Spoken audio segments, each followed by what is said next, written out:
welcome to Hello. the first episode of the Algorhythm podcast. Let's go. I am so happy. Happy to be here. And some technical difficulties with the first night that we tried to do this. A little frustration. Yeah, it was definitely frustrating. One of these tables almost went out the window. Josiah from Sweetwater almost got a phone call. Yeah. Dude needs a new haircut for sure. For sure. Rude. He's already subscribed to the Algorhythm podcast. For sure. Shout out to Josiah. If you guys don't know yet, this show is going to be a little bit of everything. Yeah. A little bit of everything. We're going to fill your whole algorithm up. That's what we're trying to do. We're going to have true crime. We're going to have conspiracy theories. Yes, sir. We're going to have movies, entertainment. Sometimes me and Gia do like football and MMA. Yep. But today, we are starting with true crime. I am Barl, your co-host, joined by... My name's Garrett, but a lot of times I go by G Freezy. A little G, okay. We got Mrs. Don't start with the little G shit. First episode. We got Mrs. Yes, this is Miss Tiffany. Mm-hmm. Yeah. This is G Freezy's. This is my fiance, and apparently she's scared to talk right now, but it's okay. We're gonna break the ice. This is episode 1. Okay, so this show is going to be. I have a feeling the show is going to do really well. Oh, it's definitely. So we're going to come back and look at this episode, and we're going to be like, look at how nervous we looked. Yeah. Me and you have done this before, so we have experience. Yeah. But I told you before the show started, I get nervous every single time. You can probably hear it in my voice right now. Yeah. This is my wife. Yeah. She's just as nervous as anybody. Mrs. Kaka Erica. So 2 great additions to the show, man. But we're excited to get started. So they won't be on every episode. Mostly the true crime. They might dabble in a little bit of the movies. I think we have like an Adam Sandler episode coming that she definitely wants to be a part of. I think personally that the more they do this, they're going to start enjoying it. I think so part too. Of more episodes. I think so too. That's just my opinion. So certain topics, yes. Yeah. Sports, music, no. No, we don't expect you guys to be a part of that. But like the true crime, you guys will definitely be a part of, right? Yeah. And the conspiracy stuff, I think you guys will like too. Some stuff. And I think even some of the stuff that like you guys don't even want to be a part about, I think that's like will make good content just because you'll have that view of not really like being you also learn super keen on it and stuff like that. There's a lot of Can stuff make that fun of us. So yeah, I don't that's pretty much it. yeah, I don't. We'll just I'm be just like kidding. that. I don't want it to be like a it's not gonna be gotcha punchy type back thing. then, yeah. But as far as like learning and shit, oh yeah, for sure. Yeah. Only if we can have episodes that we know stuff about that you guys That's fine. I'm down. Absolutely. I'm down to do anything. Absolutely. Dude, we ate watermelon with fucking mustard on our last show. Last show that we were on. Yeah, so I think another episode of that needs to be recreated. Yeah. I'm down. I'm down. Those are fun. I mean, so let's get a little bit more serious. Today is a true crime episode, okay? And we had several in the pipe that we were, discussing about doing. But this one is like one that like it was like the OJ of like our generation. Yeah, definitely. A banger for sure in the true crime. None other than Mrs. Casey Anthony herself. Dun, dun, probably the most hated bitch in America. Facts. Sorry.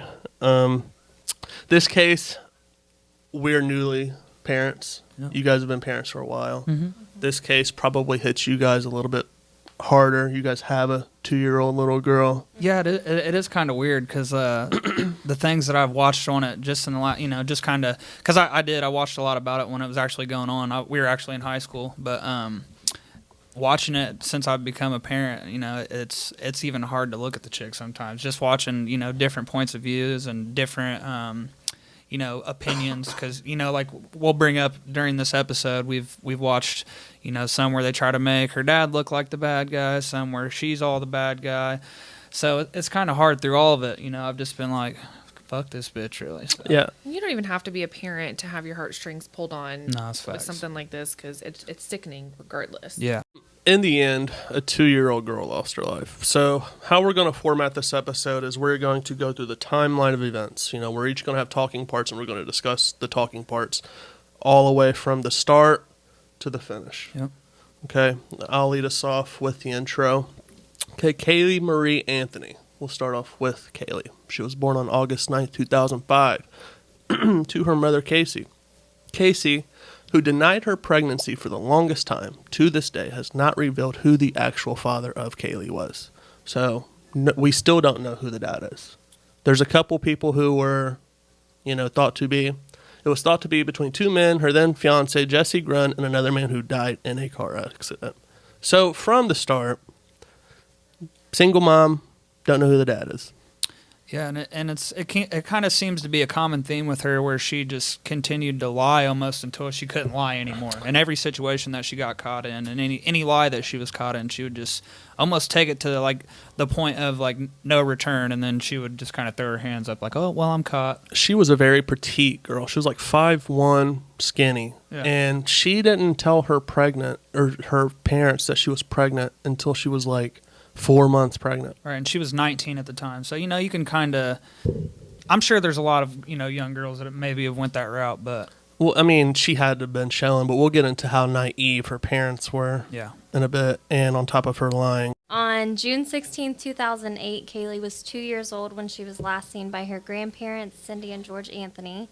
She was videotaped one day prior by her grandparents in the swimming pool, which would later be used in trial as Casey's key defense.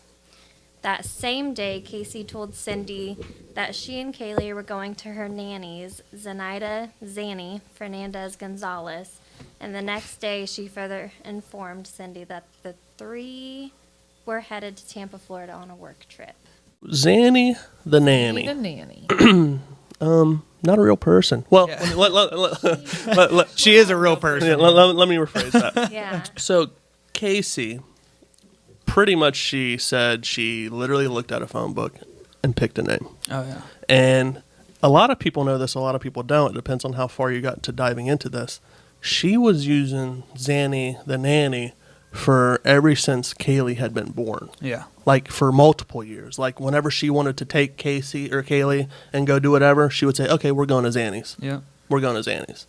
The last day Caylee's seen alive, she would tell Caylee to tell George, go tell Papa we're going to go see Zanny. Yeah. There was never a Zanny. Right, which that's insane that you're already at 2 years old Teaching your having kid to lie. teaching your Teaching kid your to lie. kid how to lie. Yeah. Like I said, I hate this bitch. Yeah. Common theme with everything. She just lies through it all. So July 15th, 2008 is one of the, if not the biggest day of this whole thing. 30 days after Casey and Caylee's departure from her grandparents' house, her car was found abandoned in Orlando and towed away. George and Cindy were notified that the car had been impounded. When George went to recover the car, he and the tow yard manager noted a strong smell coming from the trunk, which both later stated they believed to be human decomposition. When the trunk was opened, it contained only a bag of trash, and that day, Cindy reported Caylee missing, telling 911 dispatchers that Casey's car smelled of dead bodies and that she had not seen Caylee for 31 days. 911, what's your emergency? I called a little bit ago, the deputy sheriff. I found out my granddaughter has been taken. She has been missing for a month. We're talking about a 3-year-old little girl. My daughter finally admitted that the baby's in the store. I need to find her. Your daughter admitted that the baby is where? But the babysitter took her a month ago. My daughter's been looking for her. I told you my daughter was missing for a month. I just found her today, but I can't find my granddaughter. And she just admitted to me that she's been trying to find her herself. There's something wrong. I found my daughter's car today, and it smells like there's been a dead body in the damn car. Okay, what is the 3-year-old's name? Caylee, Caylee, Anthony. Caylee Anthony? Yes. How long has she been missing for? I have not seen her since the 7th of June. Is your daughter there? Yes. Can I speak with her? Okay, they want to talk to you. Answer the question. Hello?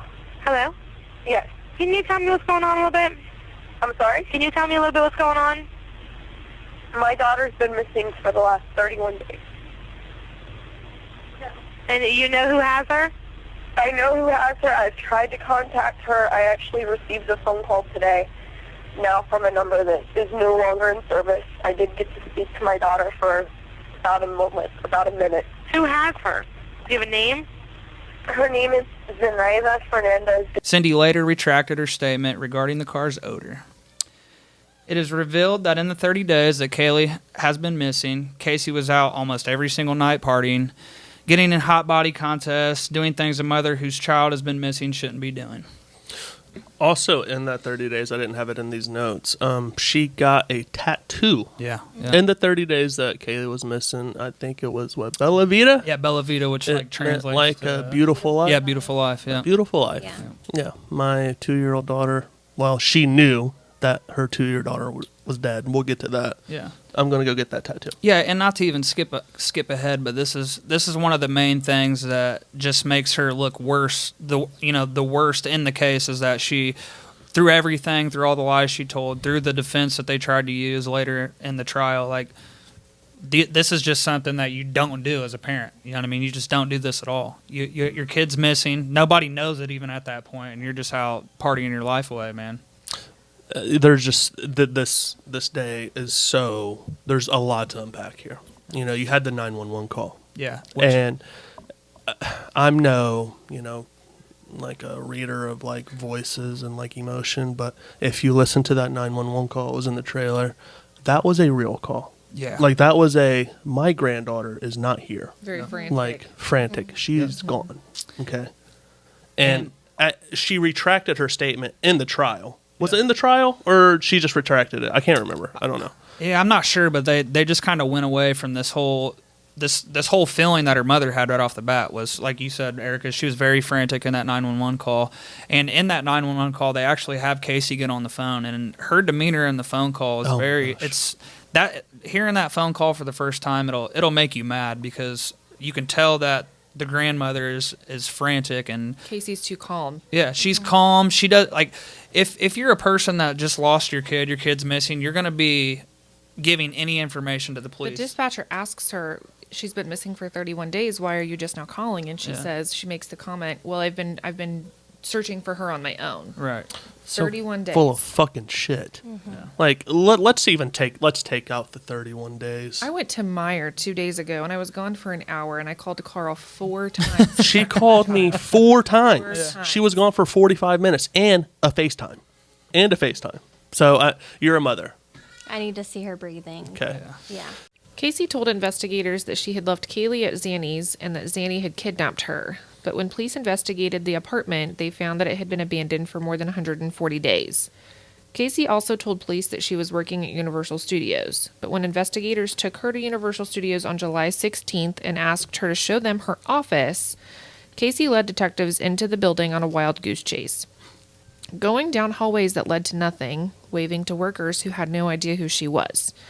As it had turned out, she had not worked there since her maternity leave almost 3 years prior. Casey was then arrested once the investigators knew that she was lying. On July 29th, Casey was offered a limited immunity deal in exchange for helping find Caylee. Prosecutors said that they would not use Casey's statements to police against her. The offer expired September 2nd, 2008. She was released on bond on September 5th, 2008. Her $500,000 bond was posted by her parents, Cindy and George. Is that right? I think her parents posted the bond, but they got the bond money from the bounty hunter in California, who was like wild. He was like he's almost like a dog, the bounty hunter. He's a bizarre character, like cowboy hat, old Western style guy. Right. And the only reason he gave them the money was because he truly believed that Caylee was still alive and that Casey was innocent. And did she work at Universal at one point? Yes. She did. Okay. I guess I never Didn't I at the guess I never time. knew that. Yeah, it was, what did it say? In 3 years. 3 years. Okay. Mm-hmm. So she pretty much takes the investigators to Universal Studios.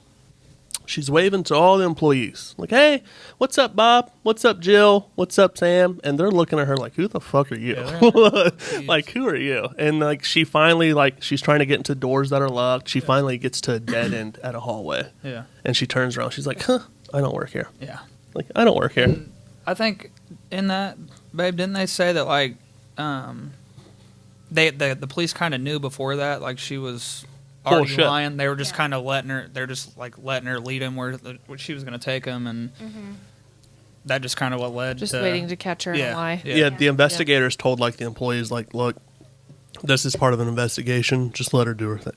Yeah, We want to see if she pretty much. We want to see if she ties the noose. Yeah. You know, and sure enough, but she's such a fucking liar. Yeah. Like it's just it's she's a One of snowball those people liar. that they lie so much they believe themselves. Yeah. Yes. On August 11th, 12th, and 13th of 2008, meter reader Roy Kronk called the police about a suspicious object found in a forested area near the Anthony residence. In the first instance, he was directed by the sheriff's office to call the tip line, which he did, receiving no return call. Unreal. Yeah. Unreal. Yeah. I Especially when this is already going on, and I think it shot to a pretty high-profile case right off the bat. So Yeah. it's like, how does this never get investigated? Like right off the bat. You have a guy saying there's a suspicious object found near the Anthony's house when we're looking for a child. No callback.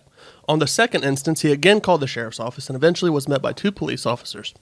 He reported to them that he had seen what appeared to be a skull near a gray bag. On that occasion, the officer conducted a short search and stated he did not see anything. What? Yeah.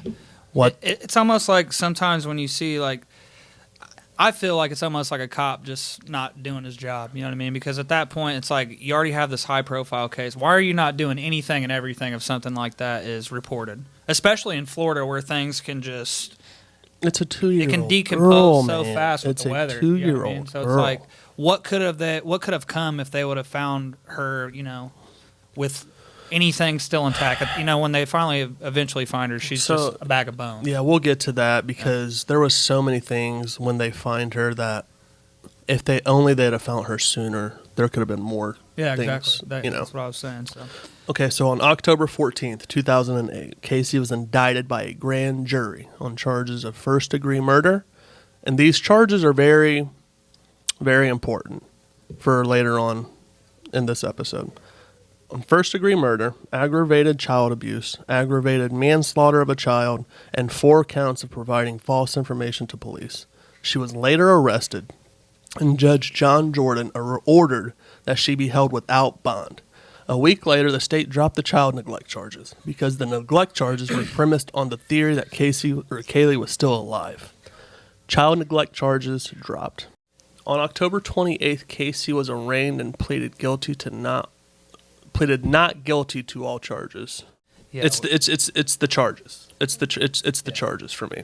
Okay, Yeah. so eventually we figure out that the prosecution is pursuing the death penalty, which we find out was a key thing. Let's just get to the next part. On December 11th, 2008, Kronk again called the police. They searched and found the remains of a child in a trash bag. So I don't mean to cut you off. So What's- he called. You didn't do anything wrong. So he called the police I think it on was August 3 separate 11th, times, wasn't it? 12th, and 13th. Yeah. Okay, so they waited till December 11th to finally, once he called again, to go search for the remains. And I think the call actually, it wasn't him that he had a supervisor come out and actually make the call, and that's when they finally they put him on the phone call after that. But that's when they finally come out and actually try to investigate the area again, and that's when they find the remains. Investigative teams recovered duct tape, which was hanging from hair attached to the skull, and some tissue left on the skull. Over the next 4 days, more bones were found in the wooded area near the spot where the remains initially had been discovered. On December 19th of 2008, the medical examiner confirmed that the remains found were Anthony's. The death was ruled a homicide, and the cause of death listed as undetermined. I don't mean to jump ahead here, but the defense's key argument was that her death was accidental, right? That it was due to a drowning. Yeah. If Yeah. that is the case, then, and they duct taped her up, did whatever, she still should have been convicted of something. Yeah. That's like, even if it's cruelty Yeah. to a corpse, something. Like, Yeah. you covered up a death. You mutilated your child post-death. Like, Yeah. she should have went to prison for something. Like, I know she was in Well- jail for however long, but Yeah. But her biggest thing was always that she was so scared of her father, is what she Yeah. says. Just Which is in that new She- documentary. yeah, Fucking that peacock. Yeah. she just does what he says because he's abused her Yeah. whole life, and he told her to just cooperate pretty much, and Yeah. she was too scared not to. So if I go out and kill somebody, well, my dad told me to do it. Is that Right. going to get me off the hook? Right. Yeah, it's that classic, hey, if your friend jumps off a bridge, are you going to Right. jump too? Right. So it's- Exactly. I mean, the whole thing where they try to paint her dad as this bad guy, it's like you still, before this, like things even before your dad, you were constantly lying. You know what I mean? Is that, you know, you can form that opinion that this is kind of caused because of the way her dad was with her, or is that just who she really is? Is just this liar? I mean, which well, you we just, know she's a liar. yeah, right. regardless. Which she even says in that documentary where they're That painting her she's dad as the bad always guy. lied. She said, I did lie. I admitted Even to her lying to friends the cops. said their whole lives of knowing She was a her. liar. She's always Yeah. been a liar for So- no reason. Yeah, so this trial is so insane. These episodes are going to be 30 minutes to an hour long, Yeah. you know, usually Yeah. maybe an hour and a half on big ones. There's shows on YouTube that you can look at that cover every single day Yeah. from June 15th to the end of the trial. They Right. cover every single day, and you can look this up. Yeah, some They're- of them we watched have been 2 hours, 2.5 hours. So, So she hires this attorney, Jose Baez, and he is high profile.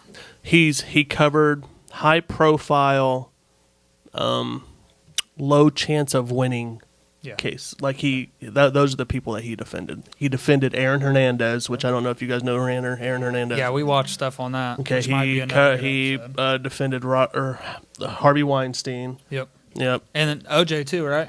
No, he actually he was inspired by OJ, like that case. That case to was to inspired.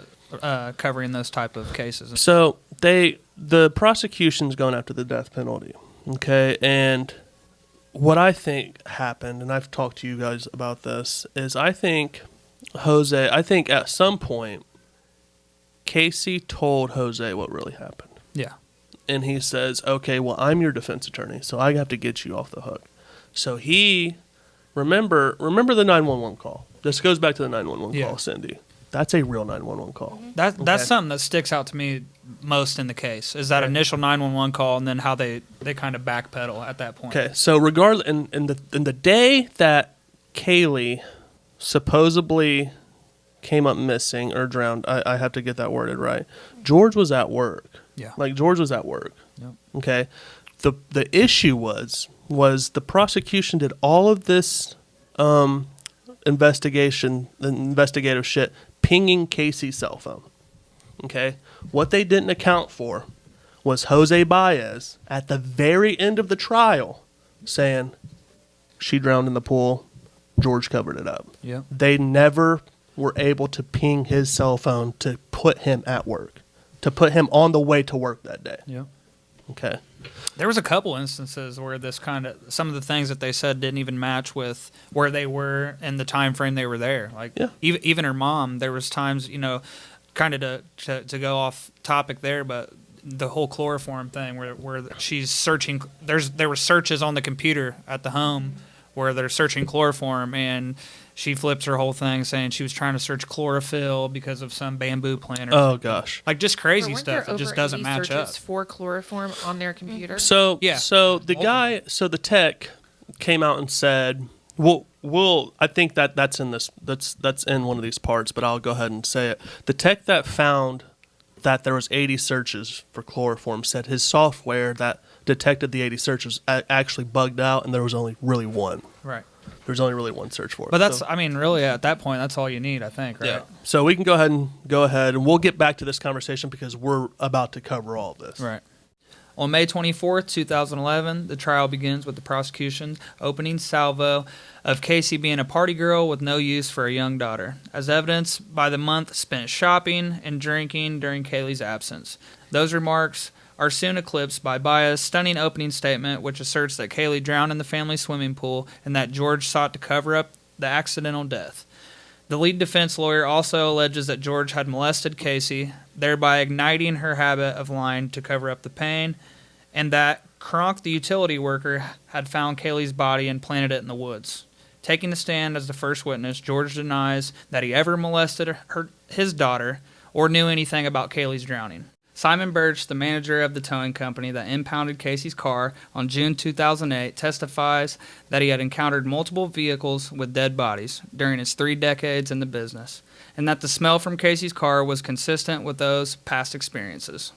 Jose Baez just dropped the bomb on the prosecution. And when he drops this bomb, the prosecution's like, Yeah, we don't know what the it flipped fuck. everybody. Like on their head. imagine you're on that juror. Yeah. Like you're one of the jurors, okay? Mm-hmm. And the entire time the prosecution is like, here's another thing, okay?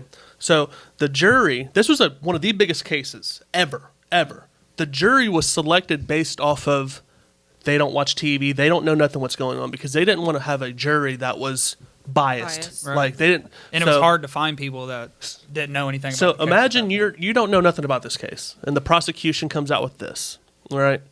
And it's one of those things where it's like in battle rap, right? The person who goes second has a lot of padding because they can rebuttal what the first person says, right? So the defense comes out and says, boom. Yeah. So then the jury's persuaded, like, oh well, maybe We don't even know where to take it at that maybe this did happen. You know, you can't prove that shit. But couldn't the autopsy have proven whether or not she died of a drowning? I don't remember. Well, that's the bad thing about it, is because it was so long that by the time they found the body, it was just nothing but bones. So It like was nothing but there's bones. really nothing there to.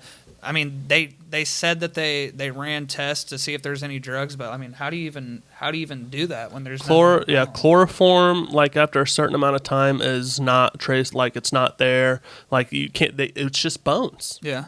And Like- I think we'll go on and discuss that. Like even chloroform, that's kind of what they used to pick apart a little bit of that whole thing from the state. Was like there's chloroform in some car cleaning products, like, and just a lot of the sciences you'll see like that you see just it was almost just anecdotal. Like they just a lot of it they couldn't prove, and it was kind of There's weird too much science. that adds up together. When you put 2 and 2 together, you've got the chloroform search, you've got the traces of chloroform, you've got the decomposition smell, you have multiple people, multiple witnesses that have smelled the same smell, and it's not just a bag of trash at that point, it's a dead body. Yeah. Yeah. And that's what's so frustrating about, like, you know, Kronk calling 3 separate times before they find her, 4 months later? Yeah, here's the thing. Yeah. Here's the thing. So let's say she did drown, right?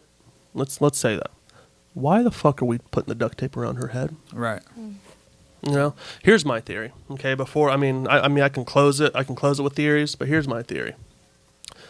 Casey's whole thing when she told what she told investigators was, my daughter got kidnapped by Zanny. So to stage a kidnap, what do kidnappers do? Right, exactly.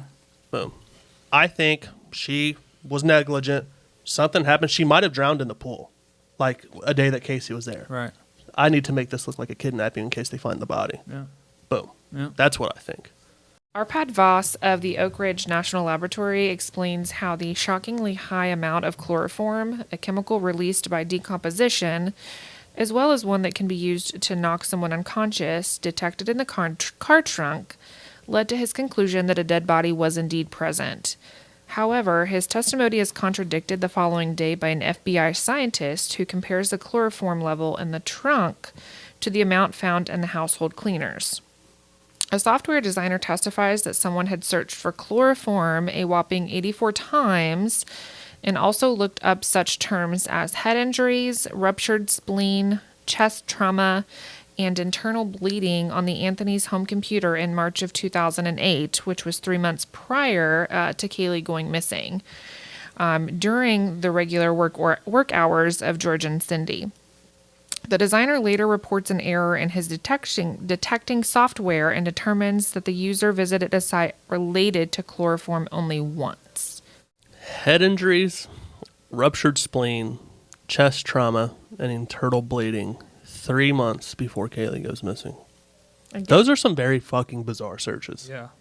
Like, That was one thing that me and Tiffany actually watched, the Peacock documentary, where Casey's actually a part of it and talks a lot in the documentary, that even she actually hangs out and still works for the people that were on her defense team. And I can't remember the guy's name, but they're her new family. yeah, I can't remember the guy's name, but he was one of the guys that actually went out and did a lot of the footwork, and he says it himself in the documentary. Like, kind of trying to study the whole family from mom, dad, and to Casey, like there's something fucked up about this family, and like that always kind of stuck out to me when we were watching that, because it's just like every one of them were doing weird shit. At one point, Pops goes and buys a brand new boat with like Casey's picture on the side of it, or Kaylee's picture on the side of it, and it's just like everything that they try to paint, man, it almost all kind of makes sense. It's just all of them are weird, bro. It's just, I don't know. It's hard to believe any of them. Like all of it looks like I said. Here's the thing. Bias on each here's side. the thing. Like, just look up what is it? Crime stories or crime junkies. It's Stephanie Harlow's thing. She literally goes through this shit. She goes into their family history. Yeah. Like family history. If there's anybody that I believe is innocent, it's Cindy Anthony. Because from the time that she stopped seeing Caylee, she's texting Casey almost daily. Where's Caylee? I want to see my granddaughter. Where's Caylee? If she had any part in this, like she's either a really good liar and she's really good at just covering her bases and creating this story, or she's just completely innocent. Yeah. So I was telling you today, during the 30 days that Casey and Caylee are gone, they said they were going to Tampa or whatever. During those 3 days that they were gone, 30 days that they were gone, it was like day 15 or day 16. This is when MySpace was popping. Yeah. Like back then. So Casey used MySpace a lot to communicate with people. So Cindy couldn't get a hold of Casey through phone or anything. Cindy created a MySpace account to get a hold of her daughter. Yeah.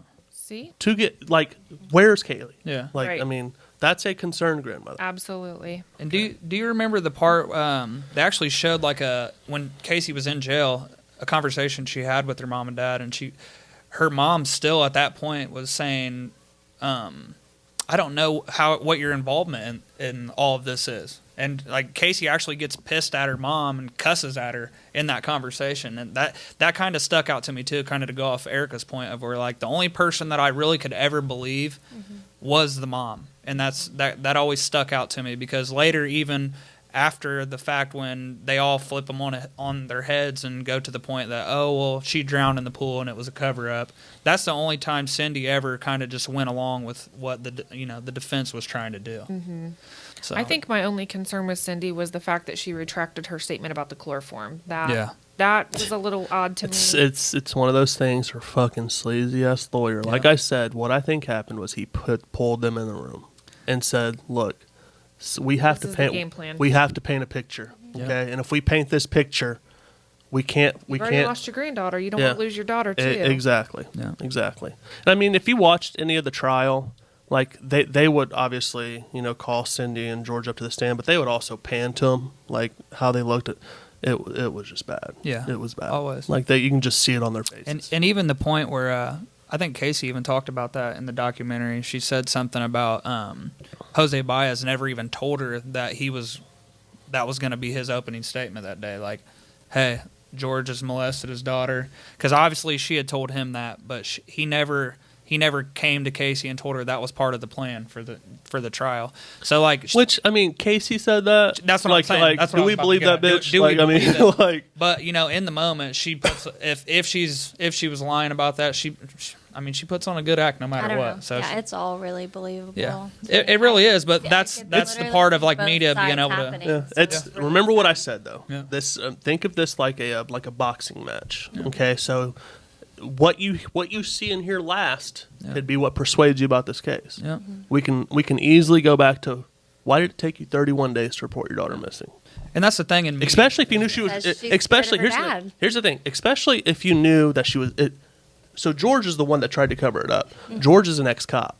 Why the fuck would an ex-cop wait 31 days when he knows like how bizarre that looks? Yeah, and even to the dark side of it, as a cop, like I feel like you would have done a better job of covering up if that's what you were doing. You put her in. Okay, you put her in the fucking woods, what a couple miles from your house. Yeah, Come bro. on, I That's said, like, Come 15 on. that's a houses panicking down. person doing it. come on. Yeah.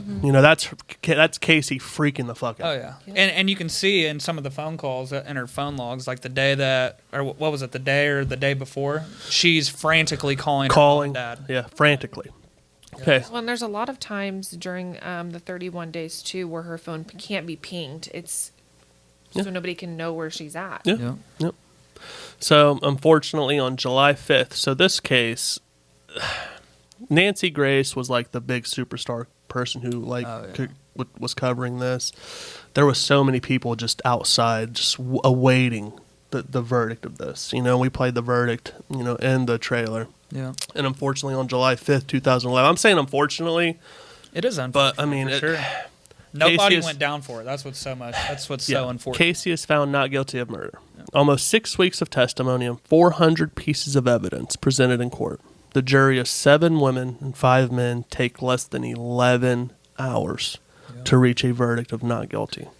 Casey is sentenced to time already served and receives a 4-year sentence along with a $4,000 fine for 4 counts of lying to police, but the prison time is canceled out by the near 3 years already spent behind bars and credit for good behavior. Good job, Casey. Good behavior, bud. Good job.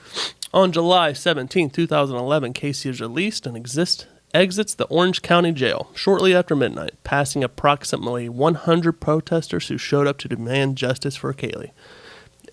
End quote. It is my hope that Casey Anthony can receive the counseling and treatment she needs to move forward with the rest of her life, her lawyer Jose Baez says in a statement. What No do words. we think? What? No words. Even 15 years later, this case is just as baffling and mind-blowing as it was. Yeah, it'll still make you mad. 15 years later, we have a 2-year-old girl who would be 17 years old now. We have a 2-year-old girl who died with nobody getting a slap on the fucking wrist. Nothing, man. And there's so much, and you know, like that's not something we really touched on, but I feel like a lot of it is just the state. They pursued too much with not enough to prove. And that's where I think they slipped up a lot. Jose obviously did a great job. Say what you want about Jose Baez, but he was the fucking shitty superstar of this entire trial. You know, he and the prosecution they thought they had a slam dunk. Yeah. I mean, And that's why they went after the charges. They thought they had a slam dunk. Like, 2-year-old's dead. I mean, we have Just imagine being one of the jurors, though, and all this time passing and the new documentary coming out. Like, how would you feel? I know personally, if I would have been one of the jurors that decided not guilty and then more information comes out and just seeing how she portrays herself in that documentary, I'd be disgusted with myself. You could just see the fakeness. Like, here, I'm a poker player. Okay, so I'm a good reader. Like, I'm a good reader of people. You can just see the fakeness. Yeah. In everything she says. Everything she says. It's all for show. It's always seemed to me. Anything that I've seen with her is just all for show. And that's my opinion. Everybody can form their own, but I mean, this is just, like I said, it's terrible that nothing happened. Nobody got in any type of trouble. I genuinely think, like I said, I might have jumped the gun, but I genuinely think that something happened. Caylee might have drowned in the pool. They had a video of her being able to open the door and get to the pool. Yeah. I think that happened. Casey starts freaking out, calling George and Cindy. I think there were these people that portrayed themselves as the all-American family. We got great household, mom and dad's happy, and they were really just fucked up people. To put it lightly. I think there was negligence. I don't think it was George. I just think. I mean, later dad comes out with the suicide note, tries to kill himself, taking pills. I mean, I feel like they all eventually knew what actually happened, and it's just the grief or the guilt ate the dad alive, ate them all alive, and still to this point, Casey seems like it doesn't really bother her that much. If you go watch that Peacock documentary, it still doesn't seem. Yeah, she's it's living all her life. forced. Yeah, she is living her life. yeah. And she's making tons of money off. Oh, yeah, damn. yeah. That's why I canceled Peacock. Yeah, no shit. Yeah, get them the fuck out of here. Okay, what do you think happened? Man, I'm really just I think it was an accident just based off her lying history, and they tried to cover it up and make it look like a kidnapping. Now, I'm not. That's one thing that watching that Peacock documentary, it's kind of hard not to believe that her dad had something to do with it.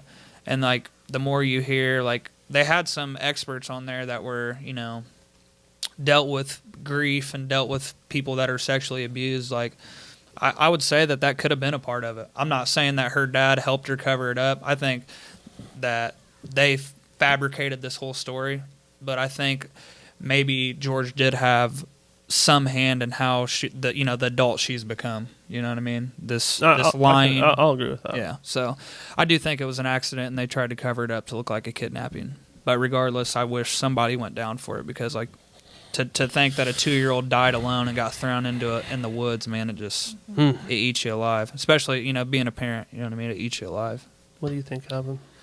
I don't want to speculate too much. I feel like there's a lot that could have happened, especially with Casey's history of partying and boyfriends, and you don't because they paint that picture too of almost like she could have just killed her. You know what I mean? Like, I want to go party. I'm sick of not being able to live my life. I'm young. I want to go do this. I want to do that. Took her with her while she was partying. Yeah. Something could have happened then. Yeah. God, There's so many things, because you just don't know, because nothing's ever really been proven, and that's what sucks most about the case is there was nothing, 100% proven at the end. What do you think happened? I don't know. I'm like one of those that's like, I really believe her dad had something to do with it. Yeah. Like, I'm not mad at it's that. hard I mean, I'm not mad at that. Especially you guys just watched the documentary. Yeah, so it's fresh. all speculation, man. Yeah. Because at the end of the day, like I said, nothing was proven. So it's tough. Maybe that is. Maybe George. He's a fucking weirdo too. Yeah, Let's their whole family is fucking weirdos, bro. They are. Obviously, yeah. I still hope that. There's plenty of time for the truth to still come out. Yeah. Eventually, it could. That's all you can hope for, is at the end of the day is that the guilt eats them to the point of like they eventually come out and just say justice can be That's served. like him trying to commit suicide. yeah, Kinda like and that's what made me it's lean like now. maybe even just knowing that you're dealing with the grief, like he couldn't deal with that side of it, I mean, yeah, that's true too. because everybody deals with grief in a different way, so it's tough, man. I always say just like fuck Casey Anthony and Yeah, George. big facts. And, I mean, fuck them all, bro. Like, a 2-year-old's dead because somebody in that family, man. Yeah. I have no doubt in my mind. So. Okay, so I think that's all we got time for today. Next week, these girls may or may not be with us. We'll see. Maybe. Depends on how much time see. Hallie gives me to do research. Okay. Yeah. Next week's episode, I'll go ahead and announce what it is. The incident of Roswell, We getting trippy. 1947. We going back to 47, bub. The first gigantic hint that we are not alone. We are not alone. See ya. Peace.